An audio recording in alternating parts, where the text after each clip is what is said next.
5th, 1933. The U.S. government made it illegal for you to own gold, stealing 41% of your family's wealth. That monetary reset playbook is back. This time, they don't need agents. They're building a digital system to track and program your money. This is the blueprint for your financial future. The 1933 Playbook is back. April 5th, 1933. The United States government made it illegal for you, an American citizen, to own gold. Not for criminals, not for enemies, for you. This wasn't a suggestion. It was Executive Order 6102, signed just 5 days after Roosevelt took office. You had 26 days to comply. Surrender your gold coins, bullion, certificates to the Federal Reserve by May 1st. The penalty for defiance? $10,000. That's $230,000 today, or 10 years in federal prison. Think about your grandparents, Patriot. They surrendered generations of family savings, receiving worthless paper Federal Reserve notes. Gold, universal wealth for millennia, traded for government IOUs backed by nothing but the institution demanding it. This was no accident. Within 10 months, officials confiscated over 300 tons of private gold from American citizens, forcing its sale at $20.67 per ounce. This wasn't liquidity management. This was the largest peacetime wealth confiscation in our nation's history. Here's where the deception deepens. Barely a year later, on January 30th, 1934, Congress passed the Gold Reserve Act. It immediately revalued that same confiscated gold from $20.67 to $35 per ounce. That's a staggering 69% increase overnight. Not a market movement, just a declaration, a stroke of the pen. Look at the math. A citizen who surrendered 100 ounces for $2,067 in paper notes watched as that same gold, now in the Fed's vaults, officially backed $3,500 in currency. The difference? $1,433 per 100 ounces, captured directly by the Federal Reserve and Treasury. Multiply that across 300 tons, and you see $2.8 billion in new paper value on the Fed's balance sheet. Your great-grandparents lost 41% of their purchasing power instantaneously. The wealth didn't vanish, Patriot. It transferred from your family to their system through legal decree disguised as monetary policy. Now, critics will say this was a necessary measure to stabilize a collapsing economy during the Great Depression. They'll cite the Emergency Banking Act, debated for just 8 hours, granting the president powers.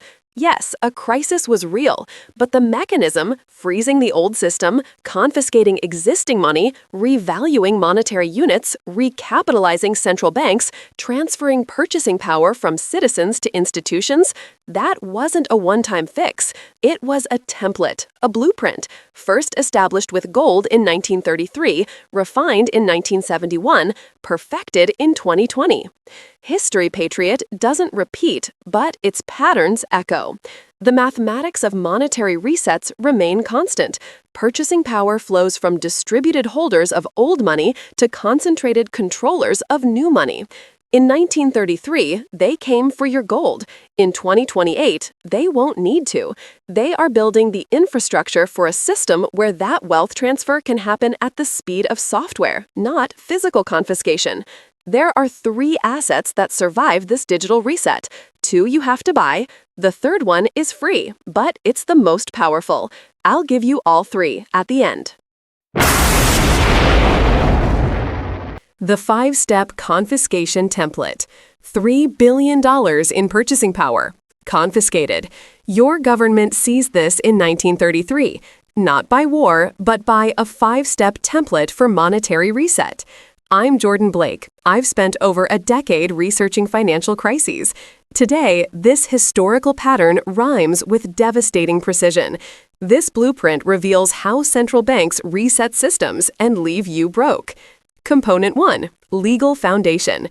Every reset uses dormant legal authority. The Trading with the Enemy Act of 1917, a wartime statute, was repurposed in 1933. Executive Order 6102 demanded all gold by May 1, 1933. You had 26 days.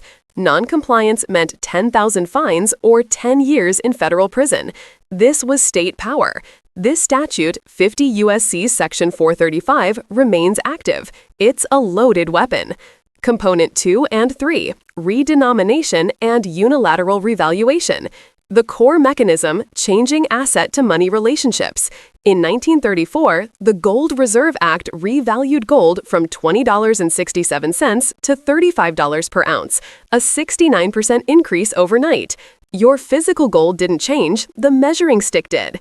100 ounces surrendered in May 1933 yielded $2,667. By February 1934, that gold backed $3,500. The $1,433 difference was captured by the Fed and Treasury. Across 300 tons, $3 billion in purchasing power was seized, $69 billion in 2025 terms. Citizens lost 41%. The Fed gained $2.8 billion lending capacity without new economic value.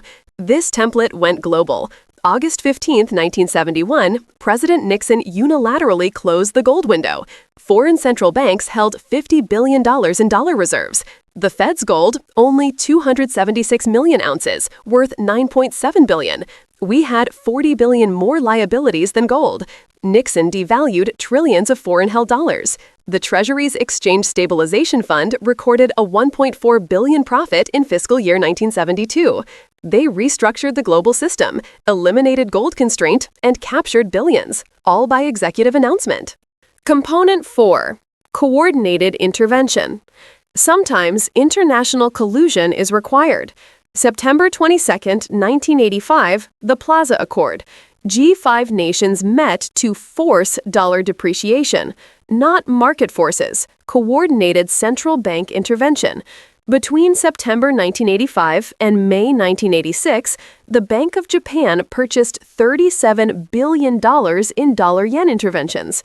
The Bundesbank spent $17 billion. The dollar fell 46% against the yen, 242 to 128, and 35% against the mark, 2.94 to 1.91 within 2 years.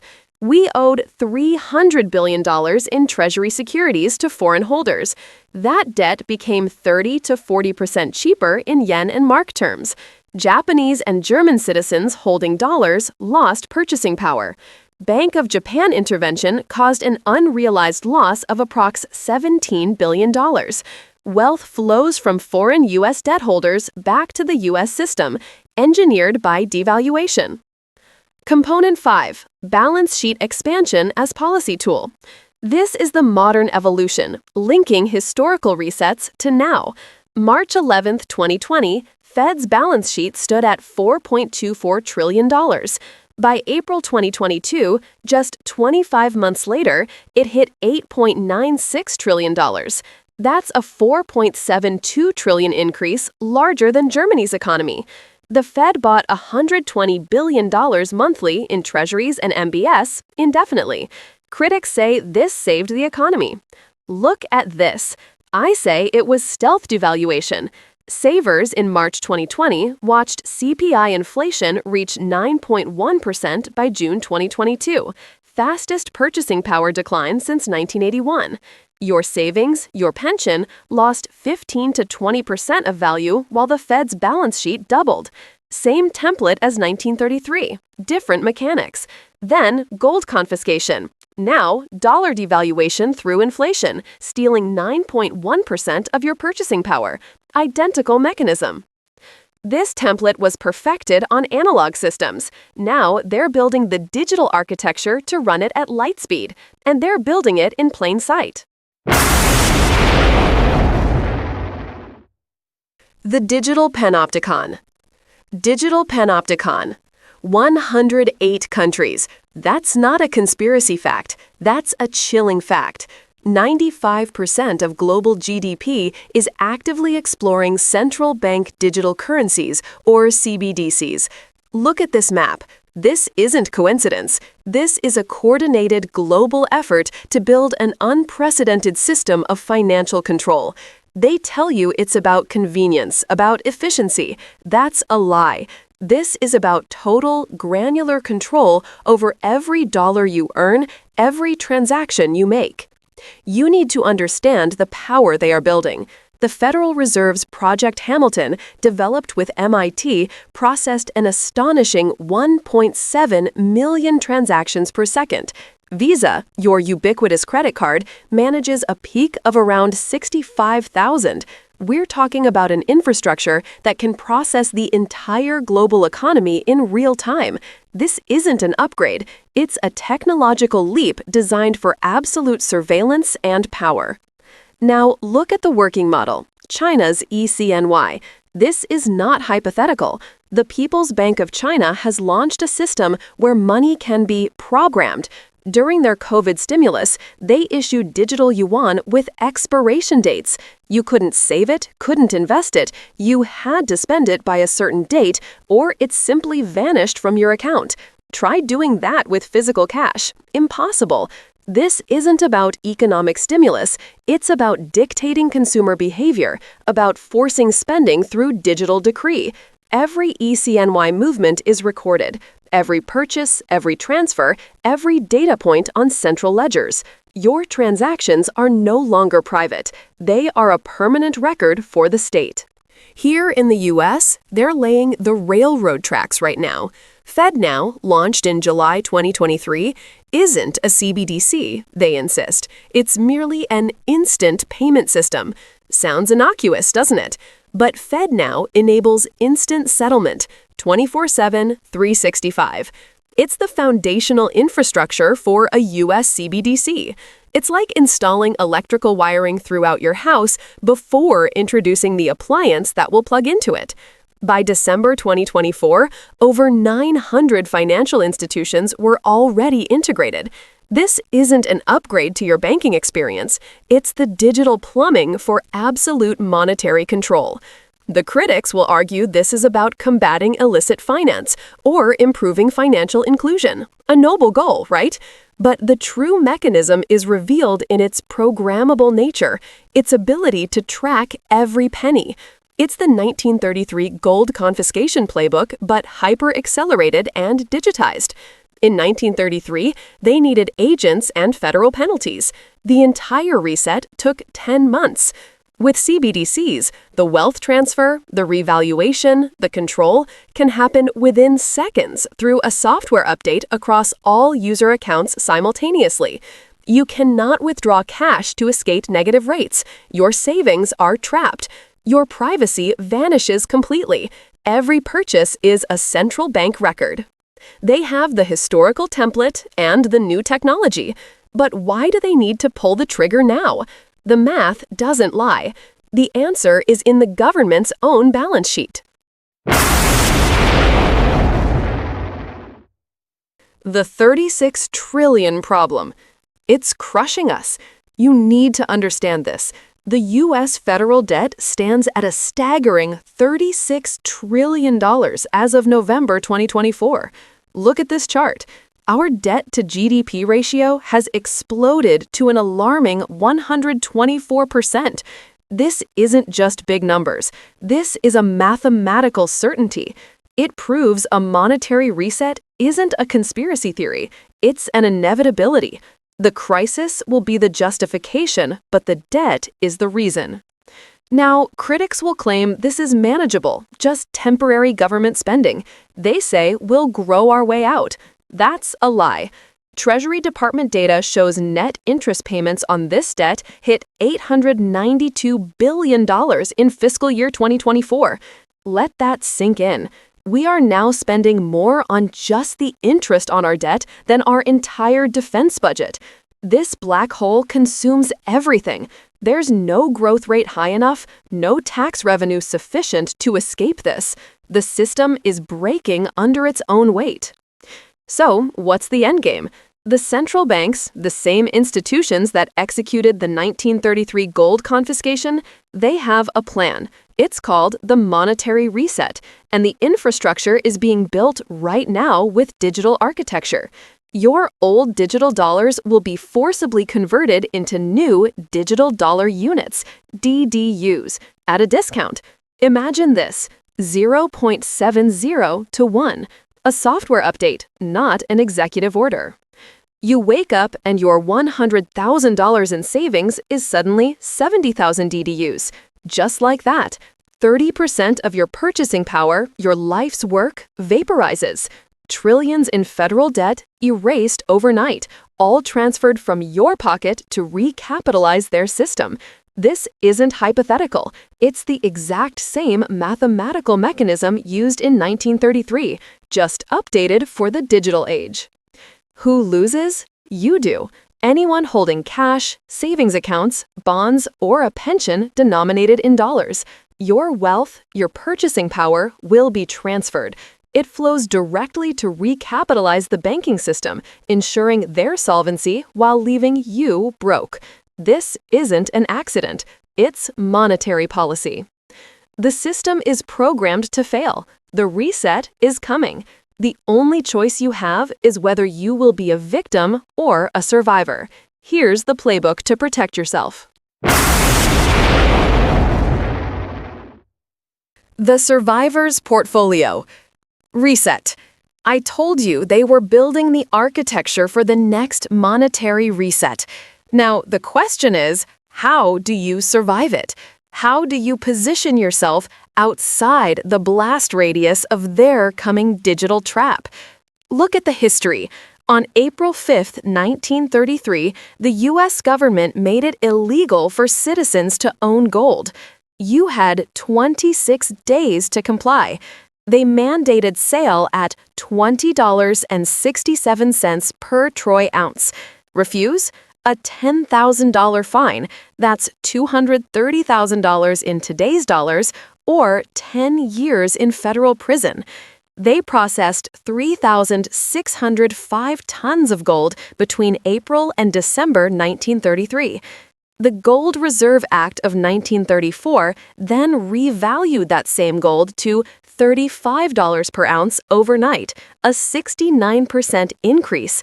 Your great-grandparents lost 41% of their purchasing power, while the Federal Reserve gained $2.8 billion in lending capacity. The wealth didn't vanish, it transferred. This wasn't theft, it was monetary policy. That template, the same mechanism used in 1933, is being rebuilt right now with digital architecture. The mainstream will tell you central bank digital currencies are about efficiency, about fighting liquidity crises, or controlling inflation. They'll point to FedNow, the Federal Reserve's instant payment service launched July 20th, 2023, now with 900 financial institutions enrolled.